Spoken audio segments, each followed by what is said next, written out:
Эта история важна для 1 миллиарда человек, каждый из которых, включая, скорее всего, и вас, даже не подозревает о том, какого троянского коня носит в своем телефоне. Ему доверяют свои тайны люди в России, Украине, США, Индии и многих других странах мира. С его помощью террористы планируют атаки, а российские спецслужбы вербуют агентов для диверсий за границей. И все это благодаря человеку, воспевшему себя как непримиримого борца за свободу, за которым охотятся власти всего мира. Мы заботимся о свободе. Telegram действительно надежная и популярная сеть. Свободе общаться приватно. Я один раз встречался с господином Дуровым в Москве. Свободе выражать себя публично. Люди говорят, что Telegram — это часть правительства России. Журналисты важных историй провели собственное расследование и выяснили, что на самом деле скрывается за мессенджером Telegram и кто может тайно следить за миллиардом людей в мире. Идея Telegram появилась, когда мы еще были в России. Вооруженные полицейские пришли к моему дому, пытались вломиться, потому что я отказался удалить оппозиционные паблики. И тогда я понял, что у меня нет безопасного способа связи. В 2014 году, чтобы спастись от преследования российских силовиков, Павел Дуров покинул родину и с тех пор, по его словам, не ездил в Россию. За границей он сконцентрировался на разработке Телеграма, который за последние 10 лет стал вторым по популярности мессенджером в России и одним из самых популярных в мире. Вы говорите, что пользователи вам доверяют, потому что знают, что их сообщения невозможно перехватить. Это лишь одна из тех вещей, которые делает Telegram особенным. Таков официальный миф о Телеграме, рассказанный миру Павлом Дуровым. Однако с самого начала многое в этой легенде о борце за свободу, сбежавшем из России и создавшем самый безопасный мессенджер, выглядело сомнительно и не вязалось с фактами. После отъезда из России Дурову, по его словам, пришлось долго выбирать новый дом для себя и своего детища. В Европе его раздражала излишняя бюрократия, в США – внимание правоохранительных органов. В итоге он решил разместить штаб-квартиру Телеграма в небоскребе Аль-Казим Тауэрс в Дубае. Но когда в 2021 году журналисты немецкого издания «Шпигель» приехали в дубайский офис, женщина на ресепшене сказала репортерам, что туда никто не заходил более 3 лет. В 2019 году у Дурова возникли большие финансовые проблемы. Американская комиссия по ценным бумагам запретила выпуск его криптовалюты, с помощью которой он надеялся покрыть расходы на закупку серверов и другого оборудования для Телеграма. Дуров остался должен почти $2 миллиарда инвесторам, среди которых оказались многие российские олигархи, а также, как выяснили важные истории, компании, торговавшие незаконно вывезенным сырьем с оккупированных территорий Украины. Павел даже задумался о продаже своей доли в Телеграме за долги, однако в 2021 году он частично решил свои проблемы, когда привлек финансирование на $1 миллиард с помощью российского госбанка ВТБ. А незадолго до этого, в 2020 году, Роскомнадзор неожиданно снял все претензии к мессенджеру и перестал пытаться его блокировать в России. В день объявления этого решения Павел Дуров находился в Петербурге. Это выяснил журналист важных историй Никита Кондратьев. В 2024 году хакеры слили в сеть базу данных ФСБ о пересечении границы России и кордон. Сперва я привел в ней себя и своих знакомых, и так убедился, что данные в этой базе реальные. Затем я начал проверять в ней другие имена, включая Дурова. Так я выяснил, что с 2014 года он побывал в России более 50 раз, хотя все это время говорил, что избегает визитов на родину. Я не посещаю никакие крупные геополитические державы, такие страны, как Китай, Россия или США. После этого мы решили узнать все, что возможно о Телеграме, о том, как устроена его инфраструктура, шифрование и кто может иметь доступ к данным пользователей. Привет, Элиас. Можешь, пожалуйста, рассказать, чем именно ты занимался в команде Телеграма и какая тогда царила атмосфера в компании? Я работал в Телеграме и отвечал за развитие бизнеса и партнерские связи. Я хорошо помню, что все считали привилегией возможность работать с Павлом. В личных разговорах, которые у меня с ним были, он повторял все то же самое, о чем говорил публично. Что он покинул Россию и что он может вернуться, но он не хочет жить в этой стране из-за того, что случилось там с ним ранее. Я верил в эти рассказы, и они вписывались в то, каким образом функционировала компания Telegram. Просто для понимания, можешь, пожалуйста, простыми словами объяснить, какие есть виды шифрования в Телеграме?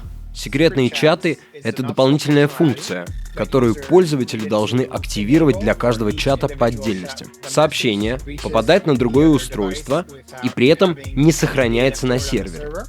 Только отправитель и получатель этих сообщений могут расшифровать и увидеть их. А что с шифрованием в обычных или так называемых облачных чатах? Облачное шифрование означает, что данные шифруются при передаче в облако. Но это не сквозное шифрование.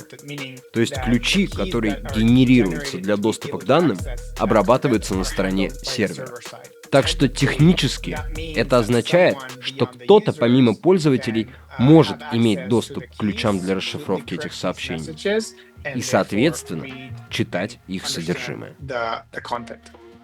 Об этом отличии Телеграма от других мессенджеров эксперты в области цифровой безопасности предупреждали давно. Но одна важная деталь все эти годы оставалась за кадром. Меня зовут Михаил Рыжик-Возняк, я эксперт в области информационной безопасности и компьютерной инфраструктуры, примерно с 20-летним стажем, включая работу с людьми, которые подвергаются рискам, и с журналистами, которые расследуют важные и опасные истории. Ты сам пользуешься Телеграмом? Ни в коем случае. А почему так? Я не считаю это приложение безопасным и надежным в использовании. Протокол Телеграма работает таким образом, что когда приложение на вашем телефоне или компьютере создает зашифрованное сообщение, к нему в начало добавляется незашифрованный идентификатор. Он определяет ваше устройство. Это касается всех чатов, не только облачных, но также и секретных. Исходя из моих тестов, в момент запуска операционной системы на моем устройстве, даже если я не открывал Telegram, все равно пакеты данных Телеграма уже были в сети и уже содержали мой идентификатор. Telegram появился в то время, когда российский режим уже превратил страну в настоящую цифровую диктатуру, где каждый оператор связи и каждый сервис от доставки еды до продажи авиабилетов обязан хранить и передавать данные спецслужбам. Мы знаем, что в России есть СОРМ. Вы можете представить это как черный ящик, который каждый интернет-провайдер должен установить в своей инфраструктуре. Он используется для контроля сети, чтобы наблюдать за трафиком, который проходит через конкретного провайдера. У российских спецслужб есть доступ ко всему этому трафику. Они могут следить за трафиком, сохранять этот трафик и потом анализировать его. Каждое устройство, подключенное к интернету, будь то телефон, компьютер или сервер, имеет уникальный IP-адрес. Этот адрес, как и почтовый, используется для того, чтобы данные достигли нужного получателя.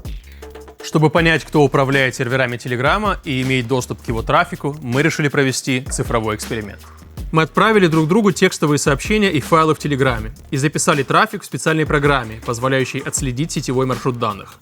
Так мы узнали IP-адреса серверов, на которые попали наши сообщения.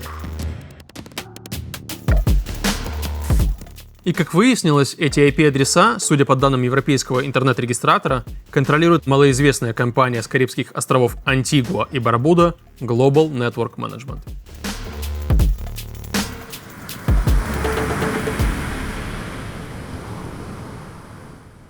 После того, как мы выяснили, кому принадлежат IP-адреса серверов Телеграма, на которые попали наши сообщения, мы решили узнать, кто контролирует и все остальные. Для этого я написал код, который проверил более 15 тысяч IP-адресов мессенджера в различных базах данных. Выяснилось, что 70% из них принадлежит той же компании Global Network Management.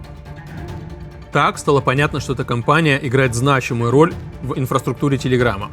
Мы начали проверять ее название во всех доступных реестрах мира и неожиданно обнаружили упоминание о ней в базе данных судов США. В 2018 году она судилась с владельцем дата-центра в Майами. Мы скачали доступные материалы процесса и с удивлением обнаружили, что в этом деле скрыты важнейшие подробности того, как устроена инфраструктура Телеграма изнутри и кто ее обслуживает. Из представленных в суд документов нам, во-первых, стало известно имя владельца компании с островов Антигуа и Барбуда.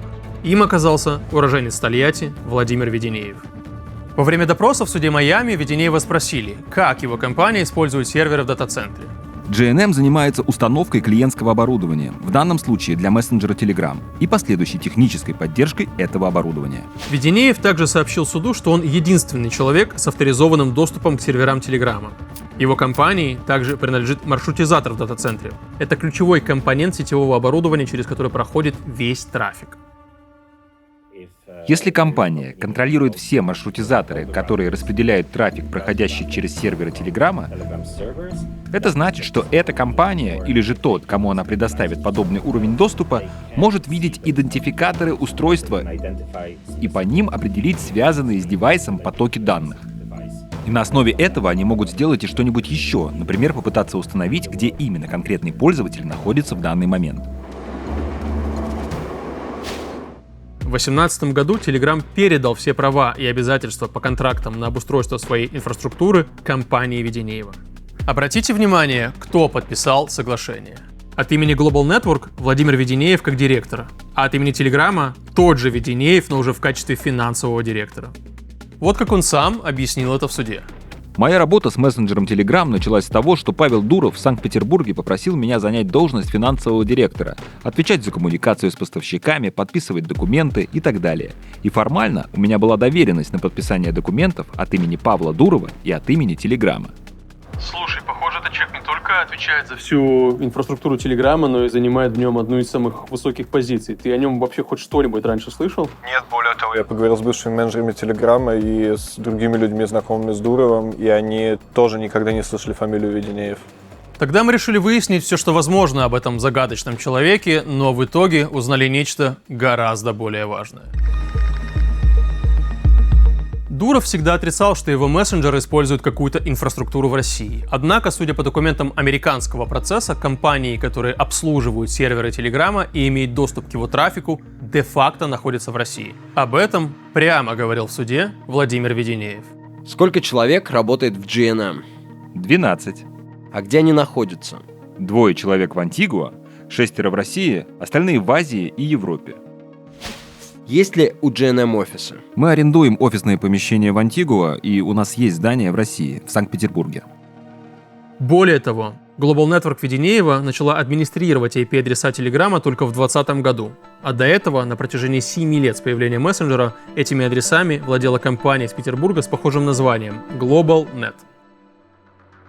Я поресерчил в итоге эту компанию, там по находкам прям пушка. GlobalNet — это магистральный оператор трафика. Им принадлежат сети, по которым передаются данные в интернете. В России и на части постсоветского пространства только они обеспечивают прямой доступ к Телеграму.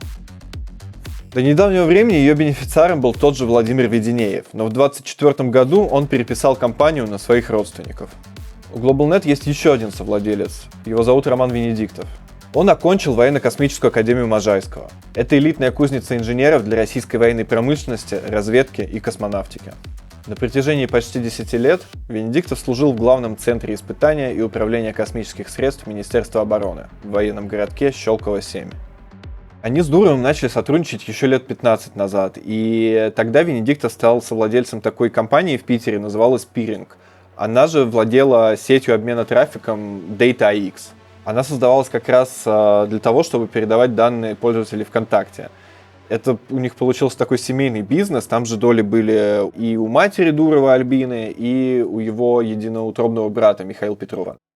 В 2018 году GlobalNet и DataX объединились. И сегодня это не только крупнейшая сеть в России, но и одна из самых больших в мире. Через них идет трафик многих провайдеров Европы.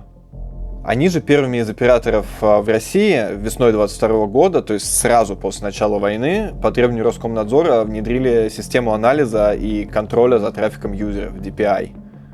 Почти одновременно с тем, как DataX начала цензурировать трафик, зампред Комитета Госдумы по информационной политике Олег Матвейчев прямо заявил, что Telegram и ФСБ договорились. Дуров нашел компромисс с ФСБ. Запросы в рамках оперативных мероприятий передаются туда, если террористы или кто-то находится на контроле. Telegram установил оборудование, чтобы была возможность смотреть за всеми опасными субъектами. Слушай, конечно, поразительно, что они все эти годы, по сути, ничего не скрывали, но сотни миллионов людей продолжают верить рассказам Дурова о том, что Telegram — это просто какой-то бастион свободы и приватности. Ты не поверишь, но и тут история не кончается. Я нашел госконтракт между GlobalNet и главным научно-исследовательским вычислительным центром управления делами президента России, сокращенно ГЛАВ-НИВЦ. GlobalNet обеспечивает для этой структуры связь и подключение к узлу обмена трафиком. Официально эта организация занимается техническим обеспечением саммитов, прямых линий, совещаний и встреч с участием Путина, а также внедряет цифровые продукты для высших органов власти. А неофициально это по сути такая закрытая спецслужба. Они работают в интересах ФСБ, ФСО, МВД, Минобороны и так далее. Руководство центра сплошь состоит из силовиков. Директор – бывший безопасник налоговой службы. Как правило, эту должность занимает прикомандированный сотрудник ФСБ. Технический директор – офицер ФСО, который до этого работал в Роскомнадзоре. И, наконец, советник директора – генерал-майор ГРУ, руководитель спецопераций в обеих чеченских войнах. Я не совсем публичный человек, и разведчик не должен быть публичным. Глав НИВЦ занимается массовой слежкой за россиянами в интернете и при помощи ботов продвигает кремлевскую пропаганду в соцсетях. Центр отвечает за разработку общероссийской системы видеонаблюдения с распознаванием лиц. С ее помощью силовики устраивают облавы как на политических активистов, так и на призывников, которые пытаются избежать отправки в армию и на фронт. GlobalNet Веденеева не единственная российская компания, которая имеет отношение к инфраструктуре Телеграма. Из 15 тысяч IP-адресов мессенджера, которые мы проверили с помощью алгоритма, треть принадлежит еще одной российской организации – Electron Telecom. Она находится в Петербурге в том же доме, что и GlobalNet. В одном из своих редких интервью Владимир Веденеев рассказывал, что GlobalNet по сути выросла из Electron Telecom. В Санкт-Петербурге существует компания Electron Telecom. Она построила обширную сеть оптических линий, которая объединила многие удаленные районы. Мы стали предлагать эти магистрали операторам связи. Таким образом и началась деятельность GlobalNet. Нам удалось получить внутреннюю финансовую документацию Electron Telecom за 2024 год, из которой мы узнали, что один из ключевых госзаказчиков компании – Федеральная служба безопасности России. Electron Telecom оказывает ФСБ услуги по монтажу, техническому обслуживанию, а также, цитата, «поставке материалов для каналов передачи специальной информации». Речь идет о комплексах, которые подразделения ФСБ в Санкт-Петербурге используют для оперативно-розыскных мероприятий. Таким образом, серверную инфраструктуру Телеграма обслуживают те, кто одновременно с этим обслуживает секретные каналы связи российских спецслужб. То, что ты мне рассказал, шокирует, но не удивляет. Если эта компания имеет доступ ко всему трафику Телеграма и сотрудничает с российскими спецслужбами, это значит, что идентификатор устройства становится действительно большой проблемой, а именно инструментом для глобальной слежки за пользователями Телеграма, вне зависимости от того, где они находятся и к какому серверу Телеграма они подключаются. Основываясь на моем опыте работы в Кремниевой долине, могу сказать, что там очень высоко ценится доверие. Я думаю, что то, что вам удалось выяснить, заставляет нас отмотать все к началу и задаться вопросом, а что еще было недостоверно, и как нас могли ввести в заблуждение и эта организация, и ее основатели. Когда в 2011 году Москву и Петербург охватили массовые протесты против фальсификации выборов, Дуров опубликовал письмо из управления ФСБ по Санкт-Петербургу с требованием удалить ряд оппозиционных сообществ во ВКонтакте. Соцсеть тогда не стала закрывать группы целиком, но заблокировала аккаунты их наиболее активных пользователей. Свое решение Дуров объяснил так. Разговоры о голосованиях, выборах, митингах и гражданской позиции мы считаем формой массового развлечения, наряду с обсуждением футбольных матчей и игрой в счастливого фермера. В эти декабрьские дни, пока молодежь и ОМОН увлеченно играли в революционеров и реакционеров, мы занимались нашим прозаичным ремеслом, фиксируя запросы аудитории. Те, кто бросились благодарить нас за содействие политическим протестантам, теряют из вида простое обстоятельство. Если бы в те же дни мы стали проигрывать в конкурентной борьбе из-за отсутствия какого-нибудь сервиса виртуальных массовых репрессий, нам бы пришлось ввести и его. И будьте уверены, наши репрессии были бы самыми массовыми и самыми кровавыми на рынке. В этом обращении в редакцию Ленты.ру Павел Дуров с удивительной откровенностью, по сути, пересказал письмо тогдашнему замруководителя администрации президента Владиславу Суркову, которое в 2013 году опубликовала «Новая газета». Как вы знаете, мы уже несколько лет сотрудничаем с ФСБ и отделом КМВД, оперативно выдавая информацию о тысячах пользователей нашей сети в виде IP-адресов, номеров мобильных телефонов и другой информации, необходимой для их идентификации. Блокирование оппозиционных сообществ ВКонтакте подорвет доверие к нашей сети среди пассионарной молодежи, что в долгосрочной перспективе может свести на нет наши технологические и идеологические усилия по сдерживанию натиска иностранных социальных сетей на отечественный рынок. А также приведет к тому, что ФСБ и отдел КМВД лишатся доступа к личным данным пассионарной молодежи, которыми с такой легкостью делится социальная сеть ВКонтакте. Перед публикацией расследования мы отправили запросы Владимиру Веденееву и Павлу Дурову. Да, Роман, здравствуйте. Я решил по видео набрать, чтобы увидели, что это не пранкеры звонят, а то часто сейчас такие ситуации происходят. Веденеев согласился ответить на наши вопросы, и мы были готовы представить его позицию, однако на следующий день после разговора он отказался от публичных комментариев. Знаете, есть такая замечательная штука, бизнес любит тишину. Павел Дуров запрос важных историй проигнорировал. Вы когда-нибудь предадите своих пользователей? Нет. Павел Дуров, спасибо огромное. А теперь я хочу обратиться к вам с очень важной просьбой. Важные истории делает совсем небольшая команда молодых и преданных своему делу людей. Мы расследуем военные преступления, публикуем сенсации, которые затем обсуждаются во всем мире. Мы также одни из немногих журналистов, кто дает слово обычным россиянам, чтобы узнать, что на самом деле они думают о войне, власти, нищете и несправедливости. В общем, обо всем, что никогда не покажут по телевизору. Эта тяжелая работа сопряжена с высокими рисками, постоянными угрозами и непрекращающимися преследованиями. Продолжим ли мы и дальше добывать и рассказывать важные истории, во многом зависит от вас. Если вы не находитесь в России, то поддержите нашу работу ежемесячным донатом. А если вы смотрите нас из России, то подписывайтесь на наши соцсети и рассказывайте о нас вашим знакомым и близким, пока это еще не запретили. Для нас цена и важна любая ваша поддержка, потому что без вас нас не будет.